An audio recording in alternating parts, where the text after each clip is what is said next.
believe that every child is capable, resilient, creative, and much more competent than we often give them credit for.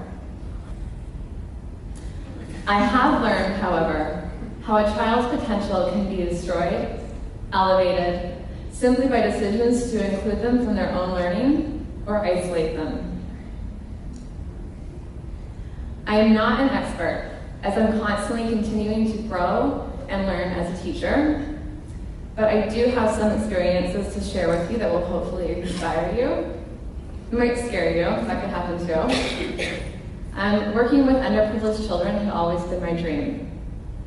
I believe that I could be empowered to empower children. The inner city charter school in Harlem, New York City that I worked at had an inspiring mission statement with words like redefining possible, fall in love with learning, discovering, joy, real world experiences. But what I dreamed of was so far from reality.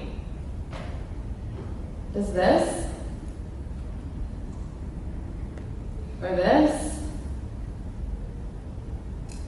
or this look like empowerment to you?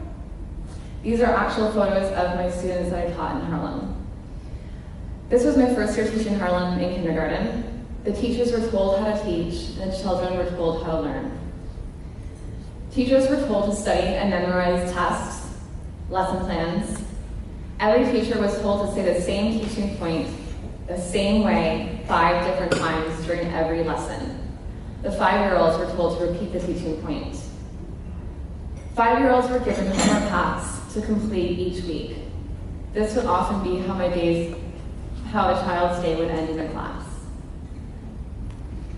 I taught grade 3 my 3rd and final year at the school in Harlem. This grade level was a state standardized testing grade. Teachers were given pro binders, step-by-step instructions on how to teach 8-year-olds to become professional test takers. Students were given practice tests daily. Halfway through the year, we dropped the curriculum and taught to the test. Most days would end with students in tears. Again, I cried a lot. So I made a choice to change my teaching path. Fast forward a few months and I was hired at Ishmael. After being introduced to the curriculum, I was told to go teach. Just go for it, they said. I was so lost. Where were the teaching points? Where were the textbooks? Where were the scripted lesson plans? Eventually, I found my groove and basically relearned how to teach. I collaborated with coworkers, taught my lessons without scripts, differentiated my lessons, and learned about inquiry and play-based learning. I taught kindergarten here for 5 years. Last year, leadership said that suggested that I should challenge myself and switch to grade 1. At first, I panicked. I was happy and inspired in kindergarten and by play-based learning. So I had a couple of conditions. One being that I wanted to push play-based learning in grade 1. Not only did leadership agree with my ideas, but they told me I was capable and believed in me. It felt empowering. I was empowered to give choices to my students, most importantly by empowering them through play. I decided to stop running structured learning centers and instead gave students choice in their own learning and how they share their understandings.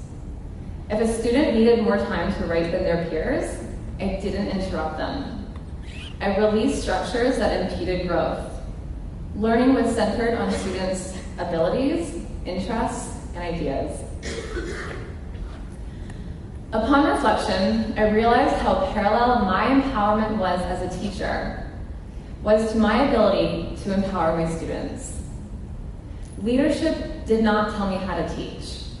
They showed me that they believed in me by listening, supporting my ideas, and by pushing me to collaborate with like-minded peers. I didn't tell my children how to learn. I instilled the support and beliefs in my students that were given to me. Leadership did not dictate how my classroom should run.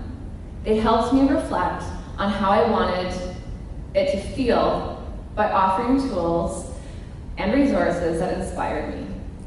Because of this, I felt confident in creating a space that motivated my students to follow their interests, own questions, curiosities, and discover passions.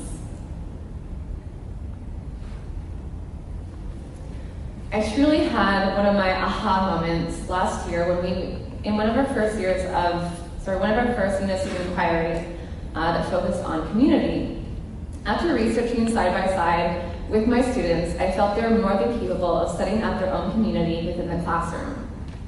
By stepping back, I watched one of my new, shy EAL boys, Hum, begin to create what looked like some kind of shop. At the time, he didn't speak much English, so when asked what he chose to do, he explained in Vietnamese that he was independently running a publishing company / bookshop. So he created a signs for his shop, actually made little books, and wrote stories in English to sell to his grade 1 community friends. He put prices on his work for students to buy, and for the first time spoke confidently in English to his peers and adults.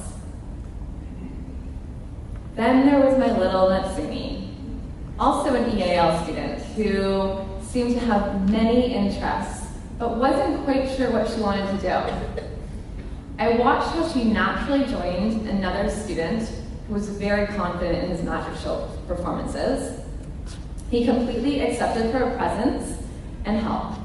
The confidence and new English skills that she projected from this experience were far greater because she was the one who was empowered to become involved.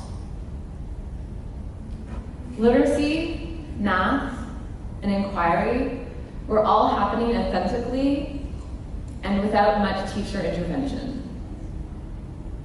The more empowered the students felt, the more empowered I felt to continue with this play-based teaching style. Only 3 weeks into this new school year, in first grade, all teachers have witnessed empowerment through play and exploration.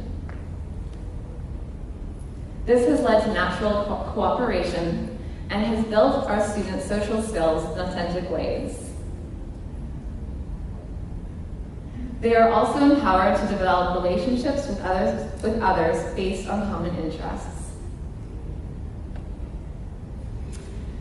I've talked enough about my own journey and the choices that I have made to feel empowered, and the people who have believed in me and supported me as a teacher. So today, I ask you to reflect on your own empowerment. What opportunities can you seize along your own personal journey in education to empower yourself as a learner? Leaders, how can you empower your staff, like I was, to take risks, not to fear failure, and to put learning and teaching into the hands of our capable teachers?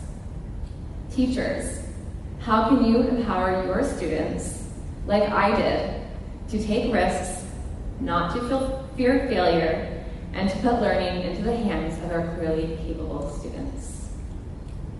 And I leave you with this quote.